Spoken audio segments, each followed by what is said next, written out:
In order to reason well on any subject, you need to identify principles that integrate the relevant facts and thus permit you to evaluate effectively. Our decision makers either don't have principles or their principles are contradictory. That's why they cannot reason effectively. Consequently, our foreign policy is contradictory and it exposes us to all the negative consequences that we discussed before. Why don't they have principles to guide their decision making?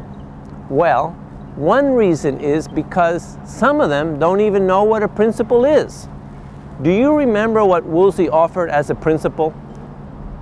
The principle is that over the last 80-some years, I think really beginning with the Wilson administration, the United States has successfully moved a large number of countries, only a handful by force of arms, toward democracy.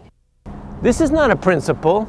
This is simply a description of what he thinks is the history of our foreign policy. His so-called principle doesn't even address the question of when we should invade a country and when we should not. It simply tells us that sometimes in the past we have invaded and sometimes in the past we haven't.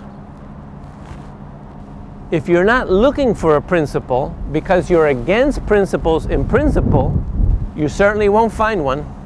Should we invade another country if their leader is an evil dictator with weapons of mass destruction who has violated the rights of his citizens and attacks its neighbors? It's impossible to make a general distinction, I think, based on general characteristics.